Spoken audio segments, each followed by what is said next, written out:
We're in the final days of the final week of our Maison project. It's been a fast-paced, action-packed job so far, but it all kind of comes to a crescendo this week. We've got all of our finishing trades on site. So we're going to go have a look at who's here. We've got Jackie sanding the floors, Darla Painter doing the final touches of our landscaping areas. Our boys are installing door hardware. So yeah, it's all happening. Electricians fitting off, bench tops are in, it's looking good. So first things first, let's talk about the cabinetry. We've got the timber veneer has finally come in. It's a real timber, it's a walnut.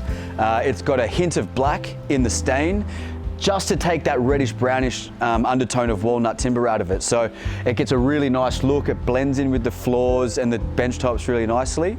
You can see here we've got the shark nose detail. The veneer actually wraps around that shark nose. It looks really neat, really sharp, clean way to finish. You don't need the use of handles.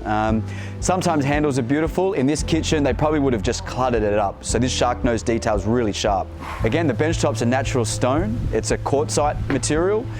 Quartzite's one of the hardest natural stones. It's harder than your marbles, it's harder than your granites. It's really tough to cut, which means it's really tough to scratch. It also has dense pores, which means that it's less susceptible to staining. One of the really cool things about this bench top and splashback is the way that we've laid the stone. So you'll notice all the veins match up.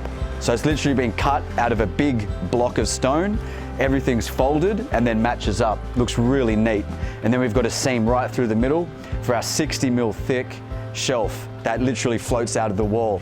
So yeah, this is an awesome part of the job. It's great to see this bit come together and it really gives a feel for the space. I mean, it's the outdoor entertaining area. So yeah, it's very exciting. So we've got the original floor in this house, which is actually being refinished. We've got a mix of Kauri and cypress. This is the last thing that happens on a job. You make sure all your painting's finished, everything's in, and your floor sander, he's the last man to leave. The reason for that is you don't have to protect your floors, no risk of scratching. Painters can paint without having to use as many drop sheets.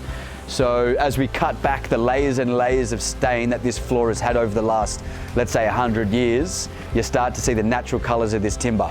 This very cool feature is our pool balustrade. It's completely custom. It's been designed off a photograph that the owner gave us a couple of months back. What it is, it's a stainless steel tube that's welded on a hollow section that gets bolted to the ground. It's going to be painted a brownie kind of color to give it a look kind of like brass. And then that meets in with our frameless glass fence and gate. So we've got this really cool kind of setup. It looks amazing from the house. We always thought it would look cool, but seeing it in place, it's a very cool detail. The next stage for this section is our pool to be tiled. So the tile is going to start on Monday. Natural stone tiles, that's going to be the perimeter. And these beautiful, I was saying they look like dinosaur eggs. It's like this green little mosaic for the internal. That's the finish of this area. I mean, we've got 2 days left inside. There's an extra week for us tiling the pool out the back. So yeah, we're about 8 days from full completion.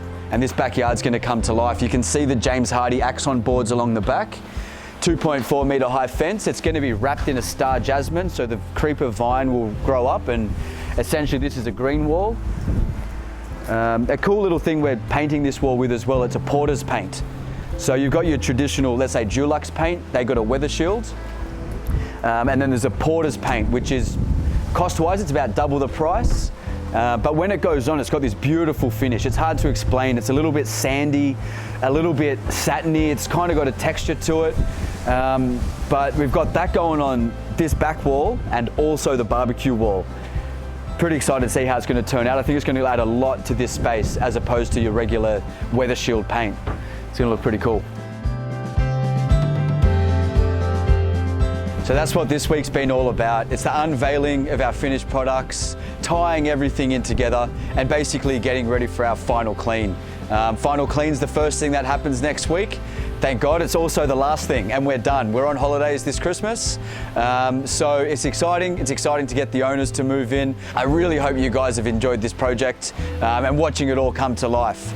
Next video for you guys is going to be the owners coming through and giving their expressions of seeing their finished house. I can't wait to see what they think although they're here every other day, it's still nice to see it unveiled in the proper walkthrough. So we'll bring that to you guys before you know it.